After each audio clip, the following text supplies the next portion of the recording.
So United's hunt for a striker is ongoing, and it's going to be a massive decision that we have to get right this summer. Now, Hugo Ekitike has kind of emerged as a bit of a compelling option for United as we look to try and find that striker and bolster the attacking line under Rúben Amorim in the upcoming transfer window. Now, Ekitike is a modern striker, one that combines physicality, technical ability, versatility. And he's a big unit as well, 6'3". He's got the height to compete aerially, but his game is not that of a traditional target man. He's not a bit of a battler. That's not his game, really. He's quick. That allows him to exploit spaces. He's got a press about him. And I think he's got quite a lot of attributes that I think really combine well with high-intensity system that the sort Rúben Amorim wants to play at Manchester United. Now, despite the size, he has got excellent ball control and dribbling ability, and he's quite often likened to a lot smaller, more agile sort of forwards. I think that makes him very effective in the tight spaces, but also during build-up play. He seems to have a knack for clinical first-time finishing, a little bit of a fox in the box about him. He shows composure under pressure, and he can operate as a low central striker.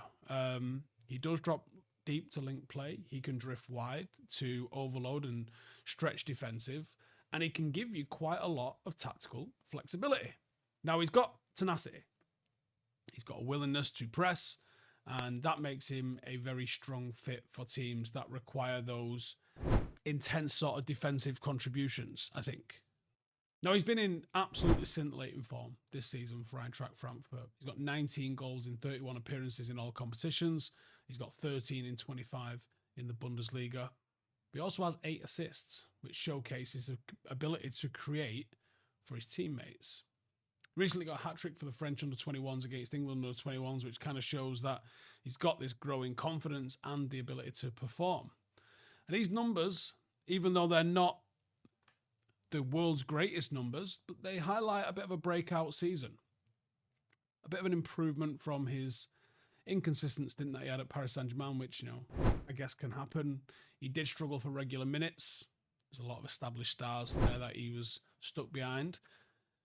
And while there's a lot of upside to him, there are aspects of his game that need to be refined. Now, he's 22. He's still developing in his strength to be able to dominate in physical duels. He's a big lad, but doesn't really play like a big lad. He's got a strength that probably needs improving. And despite his height, his heading ability is lacking. I think it would be safe to say it's underdeveloped. Perhaps that's something that coaching could unlock further potential. And his time at PSG showed that he might struggle if he isn't the focal point, which United would have to address by giving him a defined role. Now, the way United are trying to play out at the moment, I think it works, hence why we're doing a video about it. But it is a consideration. Now, why would United look at him and why would this work? And, would he be a tactical fit for Rúben Amorim? Now, in the 3-4-3 that Amorim plays, you see an emphasis on fluidity, on pressing, on quick transitions, and those are principles that absolutely suit Ekitike down to a T. The team relies on forwards that can initiate a high press when you don't have the ball, and his energy and his mobility make him absolutely suited for that. His defensive work rate is fantastic. He would disrupt the opposition in build-up. He would win possession in advanced areas. And he's got the confidence and a driving ability to be able to go on and create something for himself after doing that. Also, in the 3-4-3, the central striker is going to be asked to drop deep, to connect with the wingers, to find them. He's got technical ability and he's got vision, evidenced by the fact of the pretty impressive number of assists that he's got, where he would complement players like Bruno Fernandes and the wingers that are going to be runners. They also need to be able to be a channel threat, which is an area that actually Ekitike tends to thrive. The counter-attacking potential under Amorim has to be improved. We've not been very good at that at all. When we have won the ball, we've been quite slow in breaking out.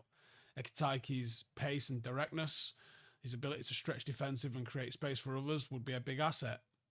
We see Rasmus Højlund and Xerxes have both struggled for consistency this season, contributing to the low number of goals that we've scored. Højlund has got potential but lacks polish. Xerxes shown himself to be pretty much everything but a goal scorer for us.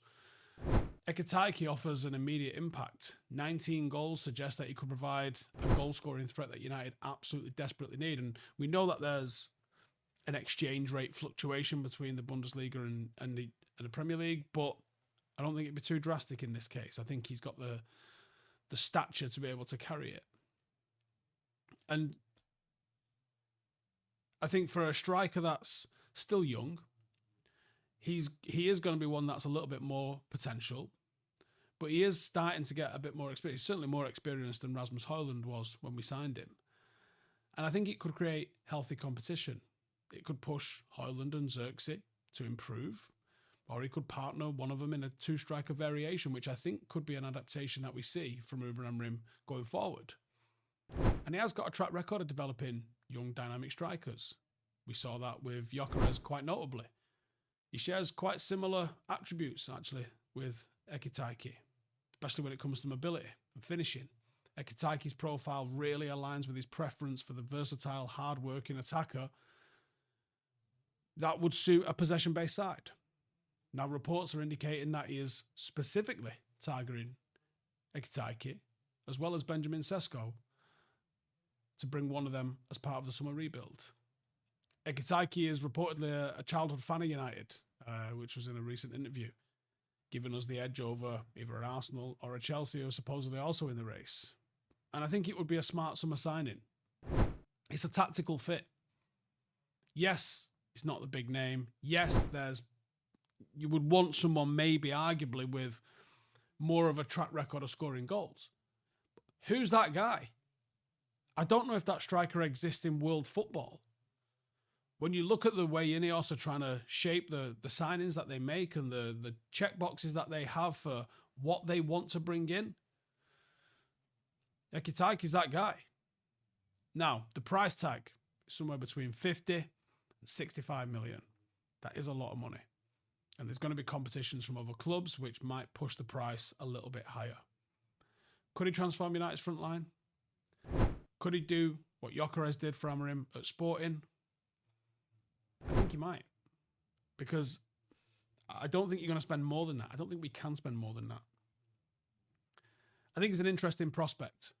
And unfortunately, I know loads of you are going to completely disagree in the comments, and that's fine. You are allowed to. I just don't see the depth of a world-class striker market out there. I think it is going to be someone who is a relative unknown and someone that's probably more on the upside of their career than at the peak at the moment. Ekitike kind of fits a few of those boxes. He's got experience in a few leagues. I think he's probably a fit for the Premier League, but there is still that risk. So I think he's interesting. The price tag, I think, is a little bit on the eye-watering side, but he'd be cheaper than Højlund, and I think he's better than Højlund. Please let me know your thoughts in the comments, and I will see you in the next one. Laters. Hey, thank you for watching the video. If you are new around these parts, then don't forget to subscribe. My channel is proudly supported by my community on Patreon. If you'd like to get a little bit of extra content, a Discord group, meetups, five-a-side games, weekly podcasts, behind the scenes, and even an occasional bit of transfer news as and when I get it, then for the price of a pint, you can show your appreciation for the content that we make and get some goodies for doing so as well. Check the link in the description or click the button right here. You'll also find all of my socials here too if you want to follow me on any of those platforms. Nice one.